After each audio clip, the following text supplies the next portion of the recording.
Wow. Gutsy win, right? Back to back, no Chris. Guys coming in, play well. No, we were talking about campaign before, staying ready. Did a great job coming in. AJ was good. Those guys off the bench. Yeah, man, terrific win. You know, gritty, tough against a very good team. So a lot to be happy about. Can you just take us through kind of that final sequence with Dame, the thought to, instead of throwing it into him, have him inbound instead and yes. get it? So that's kind of one of the plays that, you know, we want Dame inbounding the ball, you know, touch it. You know, they usually they don't deny like that, like they were denying Giannis the ball. And I thought it was just a head-up play by Brook to flash. The play was designed to hit Giannis first and get the hand back, and Brook to set the screen at half court for Dame. But they were, you know, denying Giannis. So Brook, man, heads-up play. You know, that was the play of the game. So Dame hits Brook and gets the hand back, and, you know, the rest is history. I mean, it was man, it was like we had the game and they stole it from us, and then, you know, we took it back at the end. I think you guys go down 6 to open up overtime. Can you just speak to the team's resilience to maybe not pack it in there? You mentioned. Yeah, we you know, we had some really good looks prior to that. You know, PC had an open look and then ends up hitting one of the biggest shots. Brook hit a big three. But I think prior to that, I think Bees, you know, down the stretch had a great look. PC had a great look, and they just didn't fall. But we didn't hang. You know, that you know, it went up 6. It was easy for us to throw in the towel, especially after a back-to-back. But those guys are resilient. So really good team effort. Probably one of our best wins of the season. Couple questions about the end of regulation. You guys end up deciding to foul up 3 with 10.2 seconds, yes. I think it is. Just take me through that decision. Well, it's just, you know, we didn't foul against Chicago. We were up 3, so we just made it our rule, and that's our rule, and we sticking to it. You know, we were up 3 against Chicago. We didn't foul. They end up hitting a 3, and you know, we end up losing in overtime. So it's something that we discussed as a team after that, and we said if we get back into that situation or that position again, that we would just have some hard rules. You know, we can let a little time. You know, Fox was at probably a little further from the three-point line, but we didn't want to take any chances of them just, you know, eluding us and getting a 3 up. So we said, hey, this is what we're going to do, and we stick to it together. All the coaching staff was in agreement. The players were in agreement. So I'll do that again 10 times out of 10. We're up 3. We foul, and you know, we lucked out on this one as far as you know, being down 6. But those guys kept fighting and found a way to win. And then late, you guys inbound to Giannis twice. Just kind of what were you guys looking for? Who you're trying to find there for the free throws late to seal it? Yeah, so the inbounding, you know, first time we got it to Dame, and then if we can't get it to Dame, you know, we put Giannis in the back, so we have an outlet. And Giannis has made his free throws. If you go back, he's made all of his free throws. He's not the only one that missed. You know, Sacramento missed one, big one at the end. So, but I have complete confidence with Giannis and end of the game free throws. He's been tremendous. He's been great. And if anybody doesn't think so, go back and, you know, watch the film and watch the games, and you tell me. And he made a couple big ones too. I know he missed one at the end, but he's made some really big free throws for us, and that's something he takes pride in. And I have complete confidence because I know how hard he works on his game. I know how hard he works on his three-point shot and the free throws.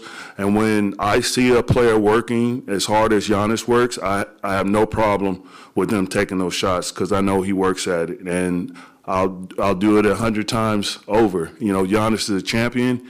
He's a 2-time MVP. He has that NBA championship DNA in him, and you know, I'm rolling with him.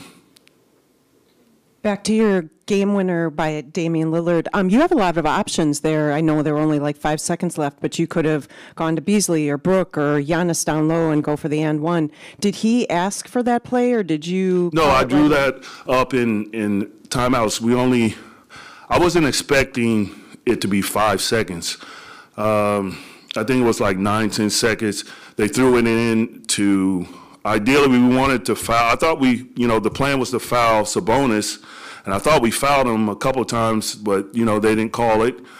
And so the shot clock or the game clock went down to around 5 seconds, and we ended up getting a foul. But that was the play for Dame to take it out, get a touch pass and get it back, and then have a lot of room to operate. And so, again, Brook made a really intelligent play. He's super intelligent player, winning player. He makes winning plays, and this was a total team effort. This is one of the better gratifying wins because it was off back-to-back. We were shorthanded, and we were down, and we didn't give up.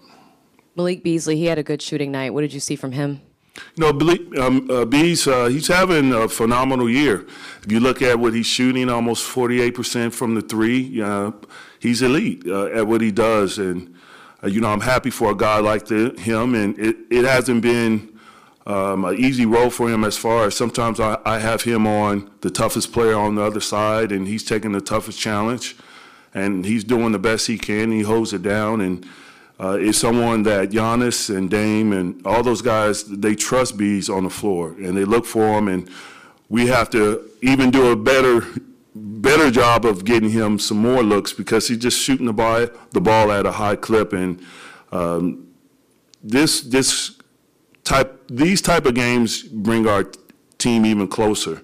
And I thought the last 2 games we're starting to find identity, how hard we have to compete. I went zone a lot this game, one, because it was back-to-back, and I wanted to conserve our legs a little bit. But 2, they run their offense with so much pace, a lot of cutting, and then it ends up in Sabonis' hands anyway. So I thought the best thing was just get our defense set, keep Brook at the rim, and Brook was phenomenal. He altered a lot of shots. We were able to keep the 3 out for most of the game, but they did get loose toward the end, and that's how they got back in the game. But overall, I thought we played a really tough, smart game tonight. A lot of really creative passes, it seemed tonight, particularly from Dame. I'm curious, how much of that is communication amongst the team, and how much of it is Dame being Dame or whomever it may be? I think it's just more about the trust that we're building. It's just knowing where everyone is on the floor and knowing that there's going to be outlets. We talk a lot about our spacing. We know that the Dame and Giannis pick and roll is going to command a lot of attention. And Giannis does a tremendous job of just finding, the open looks. He could literally do it every time, but he would never take a shot. He has to be aggressive most of the time. You can't just pass it every single time because it takes away of who he is, and he can get to the rim, he can get to the free throw line, and he's able to kick a lot of those passes out to open shooters.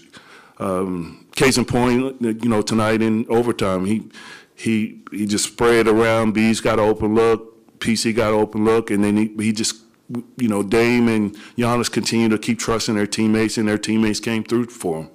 And then finally, just as we look into Cleveland coming up in a couple of days, the last time you guys played them in Cleveland, it was a rally, a late-game rally as well. I'm curious, even though that was just a few weeks ago, in what ways have your team grown since that last matchup?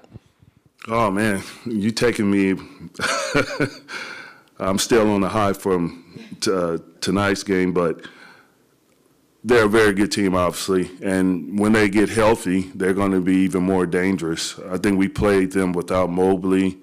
We played them without Gardner. But it's, Mitchell is tough. But when you're on the road, all the games are tough. All the games are tough on the road. They're in our, division. It's going to be a really a tougher game next time we play them. But let's enjoy this one, and then we'll get ready for Cleveland. One last one on this game. Just Dame didn't have the best night shooting. Just what do you think of a player like him to have that faith in himself late in the game? He hits not just one big three, but another big. Yeah, I mean Dame has short-term memory with that stuff. If I missed my first shot, I never looked at the rim again. But Dame he's a shooter. You know, that's what shooters do. They believe they're going to make their next shot. He never lacks confidence. He has that quiet strength. He doesn't talk much, but when he does talk, you know, people listen. You know, he's a leader, and he shows it through his performance. But he definitely was vocal in the timeouts, especially in overtime, and throughout the game, because you know he knows how important games are like this as far as our team to bring us together. And I thought we were playing some inspiring basketball. So it would have been a shame if we couldn't have pulled this out, because I just thought that, you know, everyone contributed, you know, on the back-to-back. You know, there's times we were down, we got back in it. We were up 10, and I think, you know, Mike got thrown out, which, you know, is a good tactic because his team rallies. That's what happens a lot of times. You know, the coach makes a stand for whatever reason, and his team, you know, rallied around him, and they got it back in the game. But I think our team was the more resilient, you know, tonight, and I thought we proved that. Yep, thank you.